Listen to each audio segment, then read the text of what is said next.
Welcome to another episode of Living Up Quad, the UAP UFO rabbit hole. Welcome back, everyone. I'm so glad you're here. Been working a lot recently on this new video. You can't seem to braise this topic or research it too much without coming across abductions.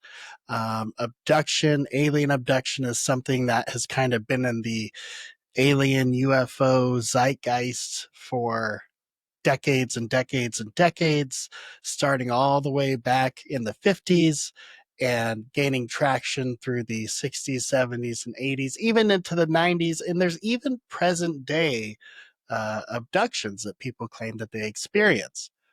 Through my research, I wanted to go ahead and look up kind of the two biggest names in abductions and varying perspectives that they bring to that table. So today we're going to review John Mack and we're going to review David Jacobs.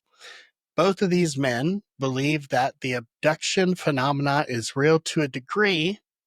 One believes it's more literal and that there's an actual hybrid slash hubrid. Yes, they created the name hubrid, where they're turning, I guess, aliens into humans to slowly but surely take over the world. That would be David Jacobs' take.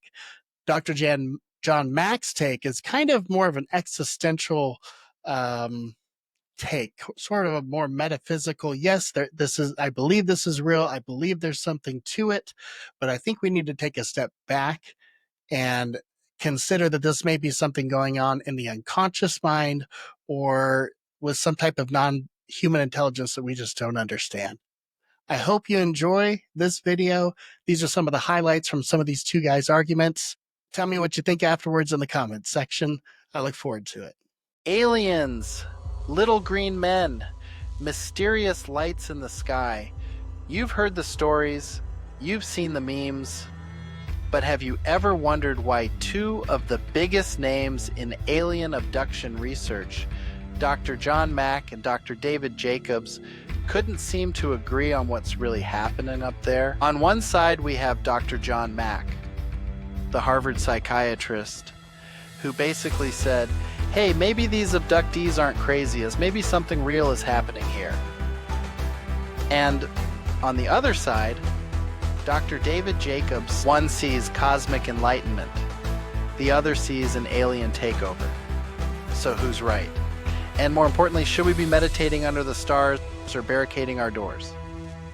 This is the battle of the abductologist titans. Stay tuned, because today we're diving deep into the world of alien abduction theories, where science meets speculation, and your sleep paralysis demon might just be an extraterrestrial research assistant.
for me, the power of this phenomenon lies much more in the fact that these experiences are occurring.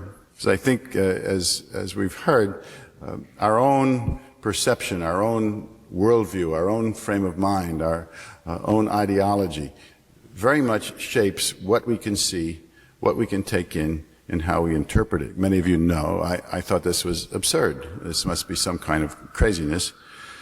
And then when I went to meet with Bud, what is going on with the lights here?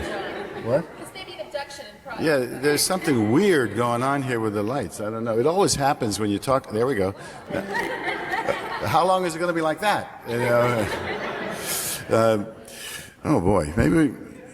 This always happens when you deal with this subject. You know, energy, you get these fluky energy things. But I was impressed with Bud's sincerity, and the cases from the beginning seemed to me to be inexplicable. I mean, these people from all over the United States, now all over the world, talking about these stories with appropriate feeling. It could be more interesting than the possibility that we are being visited by some kind of other beings from we know not where who are entering into our lives. Now, what I didn't realize was there are two responses to that. One is it isn't happening anyway, and the other, well, that's the main response, actually.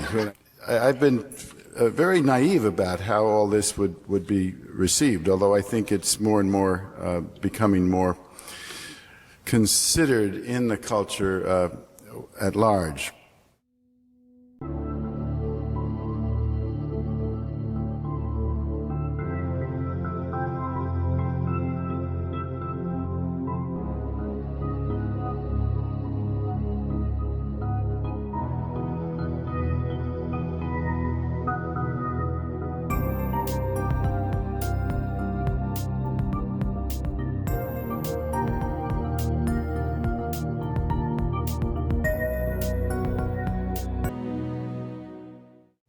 I finally, in 1994, I published a book which was mainly a case study of 13 experiences in which I did some speculation about what this might mean. And I thought, naively, that my colleagues at Harvard would think this was a great advance in knowledge. But that is not the way it was received. What happened was that a committee was appointed by the dean of the medical school to investigate what I was up to. And what this was about, no charges were made. It was kind of Kafka-like. But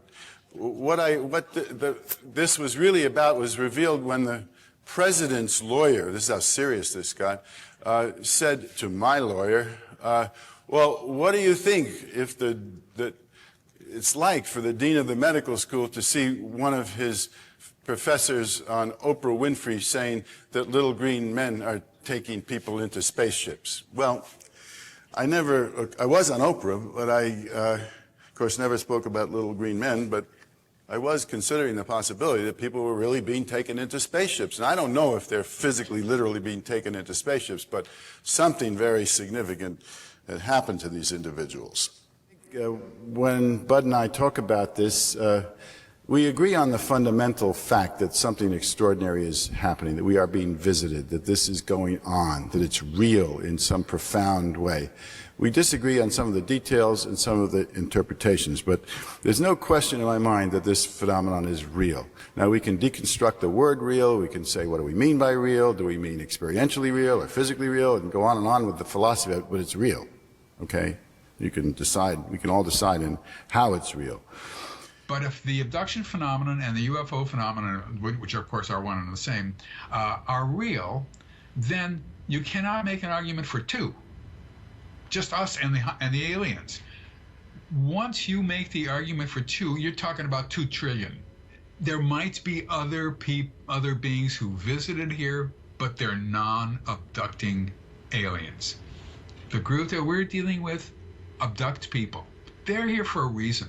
We do not know the reason why. Now, if this were psychological, we'd know the reason why. People are making everything up. They'd make up the reason why too. That would be the first thing they said. Settling Hubrids into apartments, teaching them how to furnish an apartment, teaching them how to drive, teaching them this, teaching them that, so that they can just eventually get away from that abductee and live on their own. And then there'll be other ones that the abductees will help against the abductees' will. The one difference between Hubrids or hybrids and humans is that they can control us neurologically and we cannot control them. That makes us a second-class species and them a first-class species. That makes us a terminal species, so to speak, in my opinion. This is a major existential threat, I think, to humanity. If I may speak in grandiose terms, this does not look good. It is exactly the opposite of what I thought when I first began to look into UFOs. The trajectory of it was not what I wanted. This is scary stuff. And eventually I became frightened of it. And now I'm almost sorry that I went into this and found this stuff. You're saying what these beings are doing in their abductions can pose a threat to mankind in our genetic future. This is an existential threat. It threatens our very existence. That is exactly right. Hybrid, so-called hybrid program, which Bud and Dave Jacobs particularly recently has written about a lot, and this creation of a species of hybrid beings between the connection of the aliens with the humans, sometimes sexual, sometimes purely vibratory, but a connection. Particularly, it's important in the case of the hybrids because of the interpretive element. In other words, are these beings literally physical hybrids? So if you if you could somehow crack into a UFO, you'd see little hybrids running around with sort of look somewhat like us and somewhat like them. Or is this in some in-between state of reality, not sort of other dimension, non-corporeal, and not literally material like us, but in some in-between status? I don't know. But it matters, because if you think of it as entirely literally real, that there are all these hybrids, then it can follow, as some have interpreted, that those hybrids, there's so many of them, they're going to take over the earth, and that we're going to be colonized by all these hybrids, or whatever. They're getting prepared for the next sort of kind of space takeover. I don't know. But the hybrid phenomenon program is definitely, in some way, very real and very important. As I said, I know significantly more who talk about experiences in their sleep on another dimension. What's your experience with that, and what do you say to those people? I have never actually dealt with a person who came to me who had a non-physical experience. That is simply not part of the phenomenon. People are physically missing from their normal environments when they are abducted. They are not mentally missing, and other people see them in bed and all the rest of that stuff or whatever. That simply, I have never had that. That does not happen. We're dealing with millions upon millions of people who are describing this phenomenon. What is it then? Planetary acquisition through creation of human-like hybrids. From the very beginning of our knowledge of the abduction phenomenon, virtually every abductee has had, if it's a male, has had sperm taken from them, and every woman has had eggs taken from them, ova. This is a reproductively oriented phenomenon. And now I'm going to say something that is probably not true, but makes some sort of sense. With alien DNA, I do not know whether they put alien DNA in it, and I do not know whether aliens have DNA. They then take the zygote and implant it in the woman. Between 10 and 12 weeks, before she really begins to show at all, they remove it.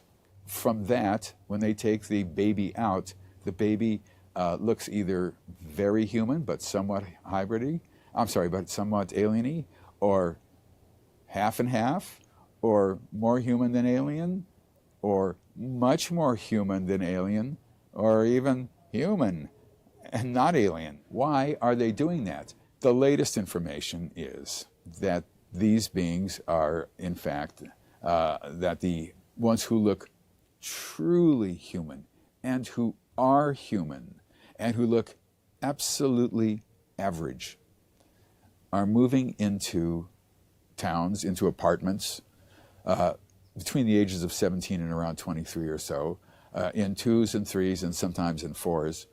They are using abductees to help them assimilate themselves into what normal human society is.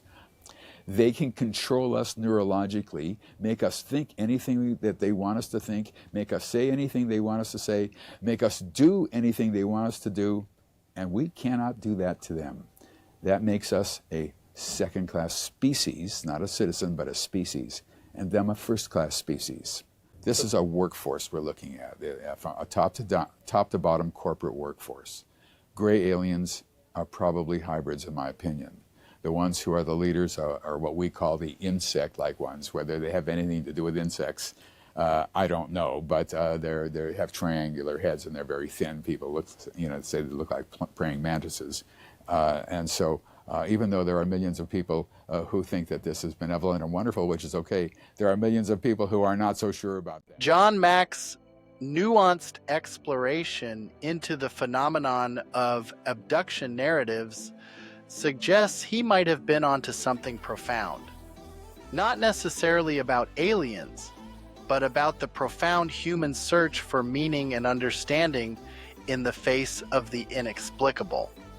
Mack's willingness to embrace uncertainty and ambiguity provided space for genuine exploration and insight, recognizing that truth often emerges in shades of gray rather than stark certainties. Conversely, David Jacobs' unwavering certainty in his conclusions paradoxically undermines his credibility. When one clings too tightly to certainty, the openness required for genuine discovery and acceptance diminishes, rendering even earnest conclusions less believable. In essence, certainty can be its own downfall, closing the door to deeper truths that only humility and curiosity can reveal. All right, y'all, what do you think? So when we review this, we see John Mack, he sees abductions as this profound mystery. It's tied to consciousness, some kind of spiritual evolution. It brings out some kind of environmental awareness in folks that experience this. And that's kind of the way he approaches it, being a psychotherapist from Harvard, looking at it from the mind's eye, the mind's perspective. It's not necessarily as straightforward as alien invasion. Clearly, you can see by what he says. By contrast, Jacobs, he views abductions as dangerous. They're invasive. They use tools that are invasive. They use instructions that are invasive. They don't provide any information. And the end focus is really on creating hybrids and eventually what he dubs as Hubrids to essentially infiltrate human society and just kind of take over. So Mack's work emphasizes healing, understanding, and expanding human awareness, while Jacobs emphasizes warning and defense against a perceived essential threat. But it's been a while. I myself haven't run across any Hubrids in any apartments. If you have, please let me know in the comments below, because I would love the opportunity to interview a Hubrid on the program. As far as where I personally land on things, that's just me personally, but I kind of lean towards the John Mack side of the argument, where maybe this isn't as literal as some folks have been left to believe, or it's hard to explain. The more you go and research this subject, the more there are just so many different varying interactions between what these folks claim are this aliens or extraterrestrials or non-human intelligence and themselves. So again, we find ourselves in a situation that you've just got to exercise your common sense, your good judgment, and listen to what your common sense and heart are telling you and go with it. I do think there is something to it, just like Mack. Obviously, we would not be having all of these thousands of experiencers if there wasn't something to it. but we have to consider all angles. It doesn't just necessarily have to be aliens, and it doesn't necessarily have to be some kind of weird medical procedure thing.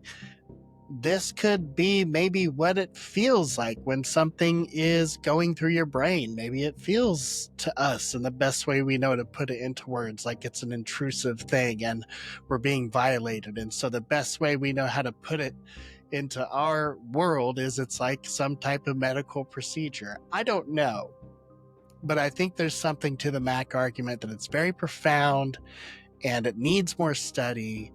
And don't get stuck on the literals. Let's focus on the experiencers and gather data from that, extrapolate data from that, and try to make sense of this whole thing.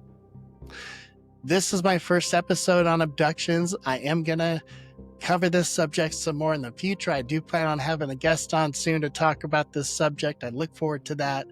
Thank you so much for tuning in again to Living Umpqua. Don't forget to like and subscribe to the channel if you like to see some more content like this. I really appreciate you stopping by. Have a great rest of your night. Stay safe out there.